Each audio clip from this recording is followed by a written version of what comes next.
Charles Onana, bonjour. Oui, bonjour. Alors, je le disais en introduction, je le rappelais, vous aimez les sujets difficiles.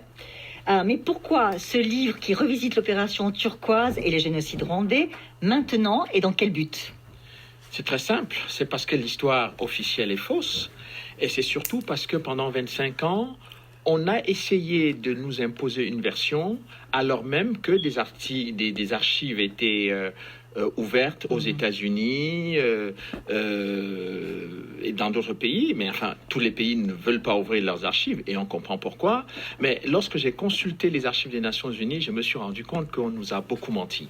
Et donc, j'ai essayé tout simplement de faire avancer le débat, de permettre qu'on sorte progressivement de la zone émotionnelle pour aller vers la zone rationnelle pour que les gens comprennent réellement ce qui s'est passé. Je crois que vous avez travaillé pendant 10 ans pour ce livre, donc c'est la raison pour laquelle ça sort maintenant ou il y a une raison particulière dans l'actualité?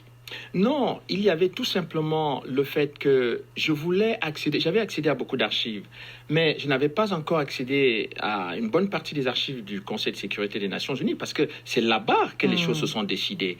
Et en accédant à ces archives-là, j'ai pu me rendre compte que la plupart des choses qui étaient connues, eh bien, ne correspondaient pas à ce qui s'est passé. Et c'est pour cette raison que j'ai voulu qu'on puisse avoir à la fois les différentes positions des acteurs, mais surtout qu'on identifie tous les acteurs extérieurs qui ont participé à cette tragédie. Donc votre livre est vraiment, selon la manière dont on le vend, c'est-à-dire qu'il est vraiment plein de révélations nouvelles. Absolument, absolument, beaucoup. On y reviendra. Mais dites-moi, alors, est-ce que vous avez été surpris par les réactions à la sortie de votre livre, qui vient donc de paraître? Vous savez que l'on vous traite de révisionniste, voire de négationniste. Que répondez-vous à vos détracteurs?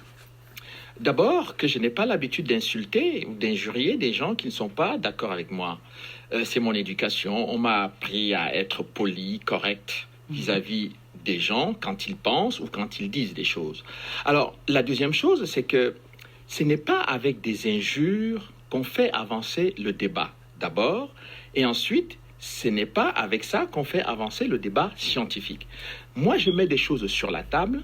Les gens qui ne sont pas d'accord devraient apporter des choses contradictoires ou suffisamment d'éléments plus forts que les miens. Alors, si on est réduit à m'injurier, je considère que ceux qui m'injurient n'ont pas grand-chose dans les mains. Alors, dans votre livre, vous faites très justement remarquer que le génocide au Rwanda, peut-être que génocide, c'est contestable, puisque ça suppose une préparation en amont. Et deuxièmement, que faire un parallèle avec le génocide des Juifs, c'est quand même très abusif. Pourquoi ?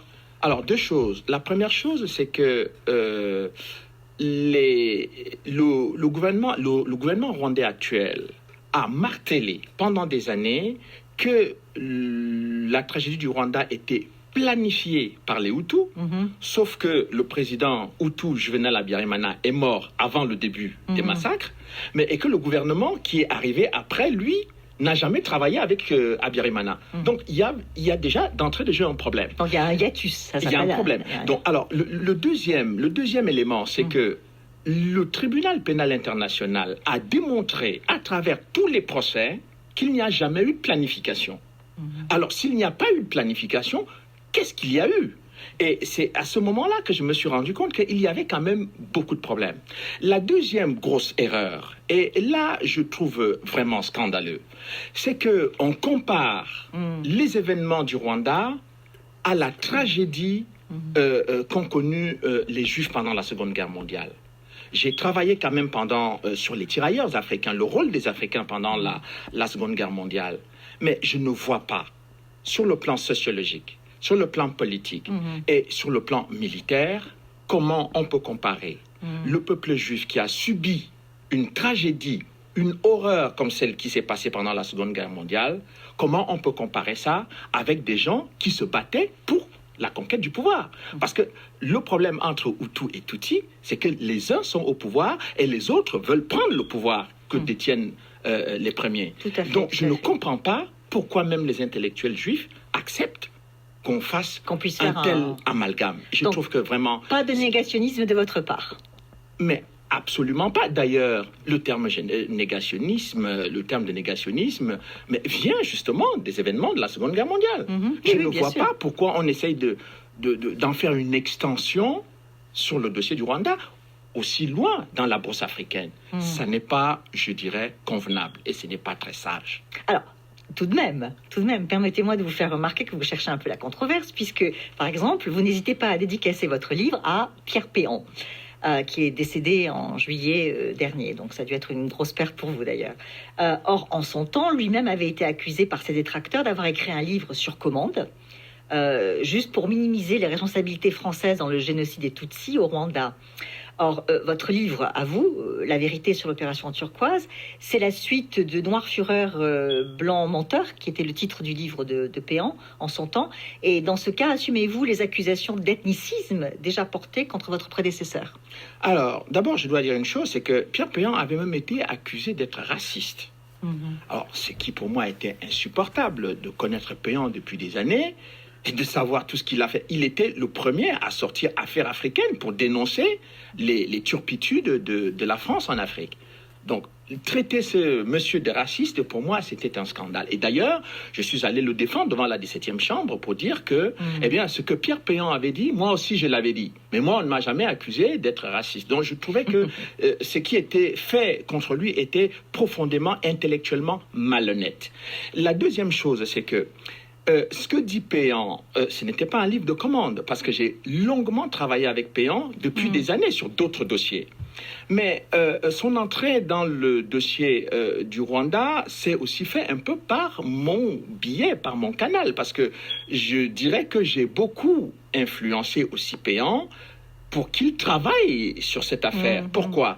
Parce que je m'étais rendu compte qu'il y avait comme une force d'inertie en France.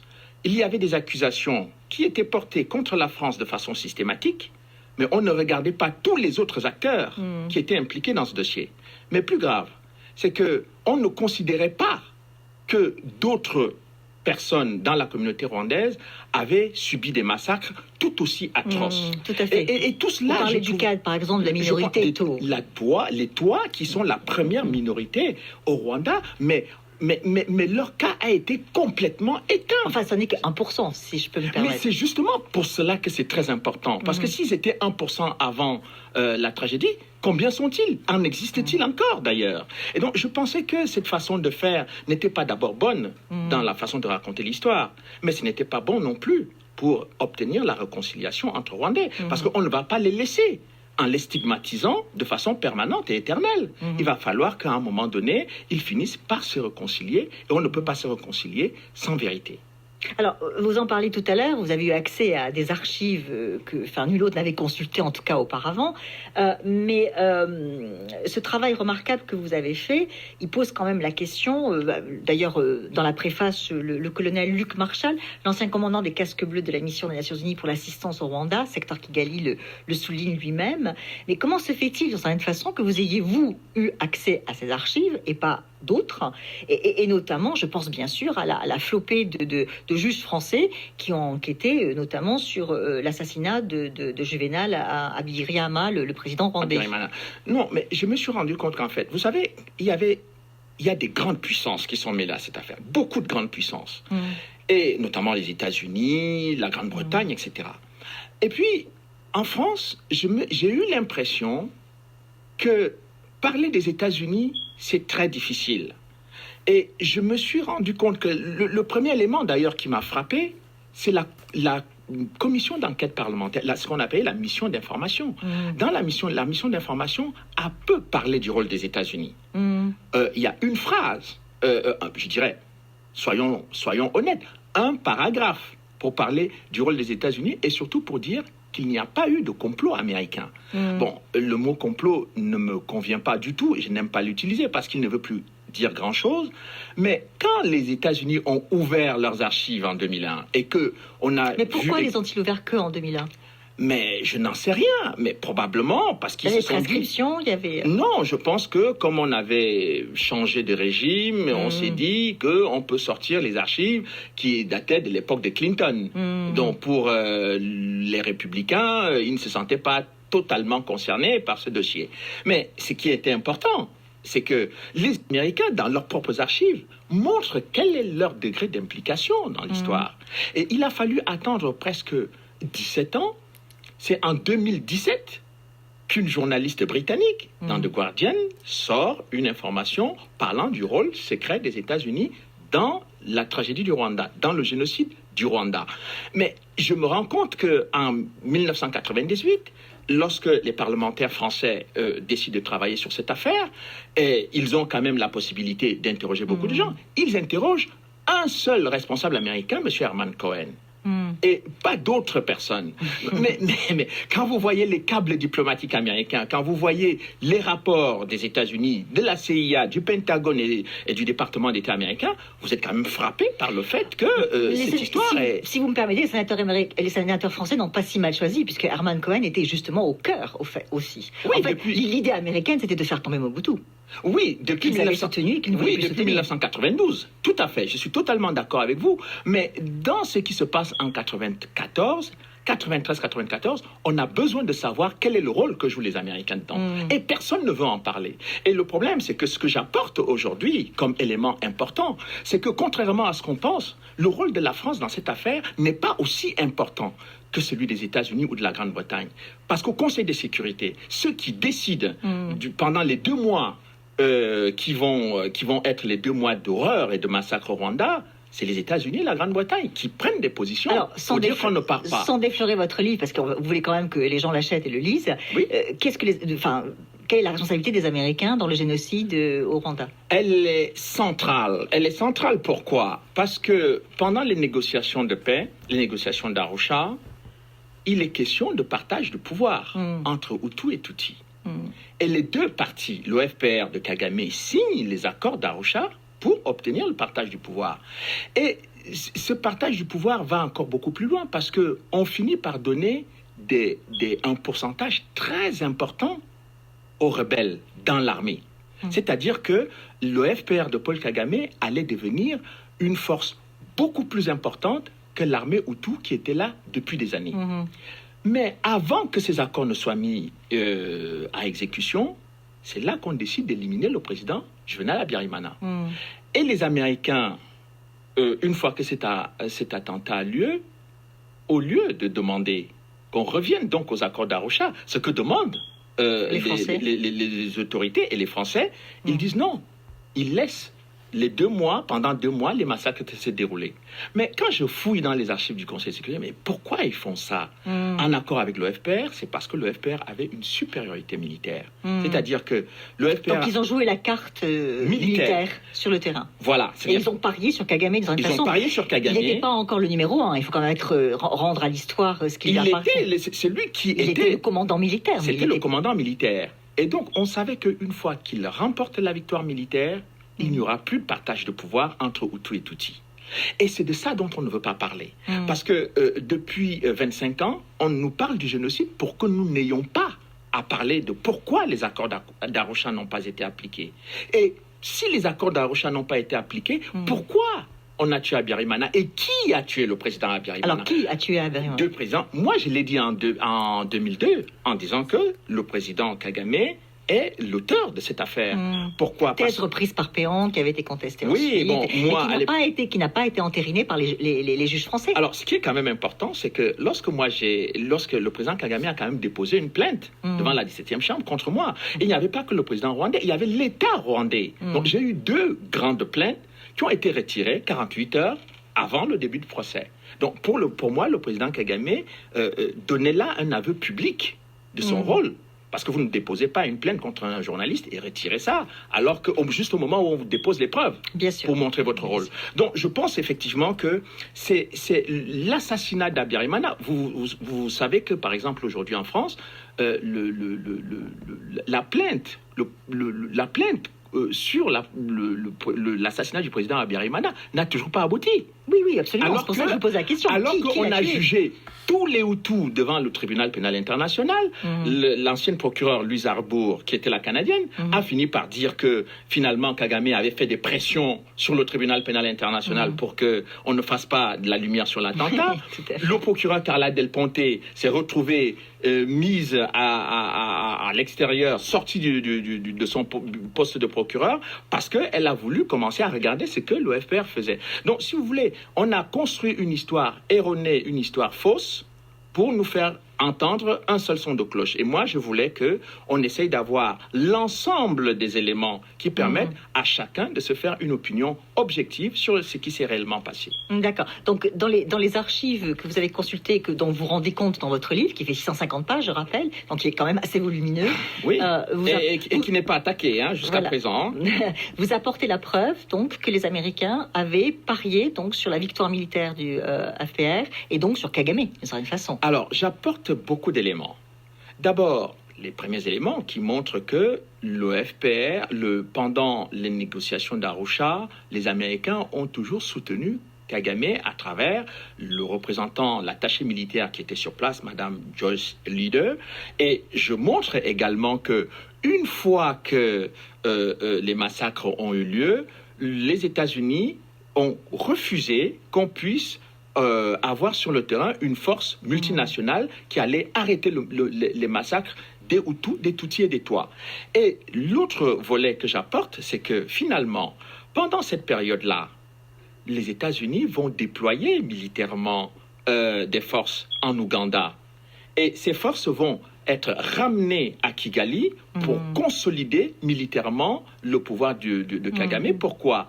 Parce que les Américains redoutaient qu'une fois les Hutus sortis vers le Zaïre, peut-être qu'ils peuvent revenir attaquer le Rwanda pour prendre le pouvoir. Donc il a fallu renforcer militairement Kagame à Kigali pour que personne ne puisse jamais venir menacer ou gêner son pouvoir. D'ailleurs, les quelques Hutus qui ont pu passer côté Goma ont été massacrés ensuite. Ils ont été massivement massacrés et je pense, et j'ai l'habitude de dire que, en fait, ce que les gens ne comprennent pas dans cette histoire-là, c'était que toute cette aide à Kagame, c'était pourquoi? C'était pour obtenir les mines de coltan et des diamants à l'est du Congo. Parce que les gens ne comprennent pas. Et, bon, on reste sur le massacre, etc.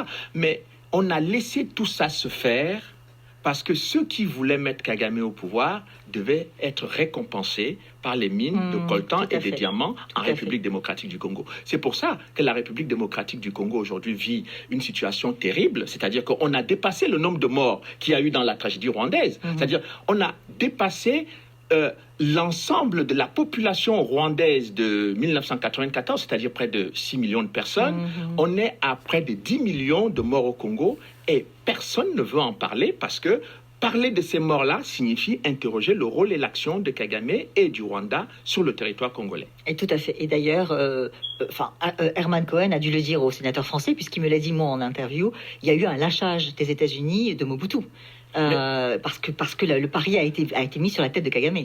Alors, j'apporte des éléments très précis dans le livre qui montrent que pendant toute la période des négociations d'Arusha, les Américains ont exercé des pressions sur les Belges et sur les Français de lâcher le président Mobutu parce que leur objectif, c'était que le président Mobutu soit renversé à peu près au même moment. Et donc, quand les Français ont naïvement pris la décision, je parle là du président Mitterrand, qui n'était pas naïf, lui. Il savait très bien ce qui est en train de se passer. Mais son premier ministre, Édouard Balladur, quand il a dit non, il faut qu'on fasse l'opération turquoise au Zaïre, c'est-à-dire le déploiement de l'opération turquoise, c'était à Goma, mais le premier ministre Balladur n'a pas compris, du Rwanda, n'a pas compris que, en fait, Goma était l'aéroport international du trafic de diamants et de coltan que ceux qui avaient placé Kagame au pouvoir allaient utiliser après pour exploiter les ressources du Zaïre. Voilà la stratégie qui a été utilisée. Et quand on ne comprend pas cette interaction entre les mines de coltan et de diamants et de tous les minerais de l'Est du Congo, on ne comprend pas ce qui se passe sur ce qu'on va appeler le génocide au Rwanda. D'accord, oui. Alors justement, donc pour résumer, ce que votre livre apporte, la vérité sur l'opération turquoise, c'est donc la dimension géopolitique. Si je la comprends dimension bien. géopolitique, c'est qu'on comprenne que la prise de pouvoir de Kagame est liée au renversement de Mobutu, puisqu'en 97, c'est Kagame qui vient renverser le maréchal Mobutu avec l'aide des États-Unis et de l'Ouganda. Qui, soit dit en passant, beaucoup de Congolais ont toujours soutenu cette thèse et ne sont pas du tout entendus jusqu'à présent. Mais aujourd'hui, ils ont des éléments de preuve. C'est-à-dire que... en fait, je vais encore beaucoup plus loin que ça. C'est-à-dire que ce que j'appelle l'invasion masquée du Zaïre en 94, quand j'ai analysé la stratégie militaire d'occupation territoriale du Rwanda, je me suis rendu compte que Paul Kagame a fermé la frontière avec la Tanzanie, a fermé la frontière avec le Burundi, et toutes les populations étaient dirigées vers l'est du Congo, parce qu'il y avait en prévision d'envahir le Congo. Mais on ne pouvait pas envahir le Congo comme ça, brutalement, militairement. Il fallait qu'on trouve un prétexte. Et le prétexte, c'était lequel? Qu'il y a des génocidaires qui sont réfugiés à l'est du Congo. Tout à fait. Et depuis plusieurs années, les génocidaires se trouvent autour des mines de diamants et de coltan de la République démocratique du Congo, dans lequel on trouve de nombreux rapports des Nations Unies qui démontrent que le Rwanda pille les richesses du Congo et vend le coltan à Kigali. D'accord. Alors, dans votre livre, vous avez aussi beaucoup parlé du rôle du FPR qui n'était pas tellement mis en avant, justement. Mais bon, ça a été quand même pas mal développé auparavant. Il y a un élément ou deux éléments nouveaux, très nouveaux, sur le rôle du rôle du FPR que vous avez mis en avant? C'est que, par exemple, Médecins sans frontières, qui était sur place, organisation humanitaire respectée et respectable, qui a des populations, qui voit des populations tuées sur le terrain. Les membres de MSF qui sont sur place envoient les rapports disant que les Hutus sont en train de massacrer les Tutsis. MSF dénonce ces massacres. Les mêmes membres de MSF envoient des rapports disant que les rebelles Tutsis sont en train de massacrer les Hutus et les Twa. Et tous ces rapports sont censurés au bureau international de MSF. Oui, donc c'est bien tout là aussi, concerne... en tout cas un hint, comme on dit en anglais, un élément qui permet de penser qu'il y a eu une falsification de l'histoire. Il y a une falsification de l'histoire. Donc, je pense que les dirigeants de la section internationale de MSF ne peuvent vraiment pas se regarder dans la glace en disant qu'ils ont dit la vérité en 1994 sur tous les massacres contre les Rwandais. Bon, et ça, je pense que c'est important. À en tirer les conséquences. Alors maintenant, les leçons qu'on peut tirer aujourd'hui de cette affaire.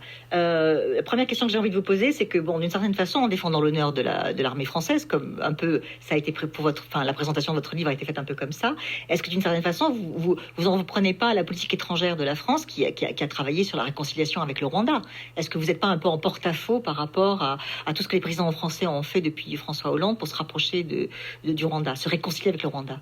Non, je pense qu'il n'y a pas de réconciliation sans vérité. Bon, d'ailleurs, les militaires français se sont indignés lorsque M. Sarkozy avait prôné le rapprochement avec le Rwanda, alors que c'est le Rwanda qui avait rompu les relations diplomatiques avec la France. Donc, on s'est retrouvé devant une situation où on ne savait pas si les accusations portées contre l'armée française étaient justes ou fausses, vraies ou fausses. On ne savait pas si effectivement la France se rapprochait du Rwanda parce qu'elle avait beaucoup de choses à se reprocher, donc pour qu'on ne sache pas la vérité, elle essaye de se rapprocher. Mais enfin, il y avait beaucoup de choses qui n'étaient pas claires. Et moi, je pense que pour qu'une réconciliation puisse être comprise, il faut clarifier les choses d'abord.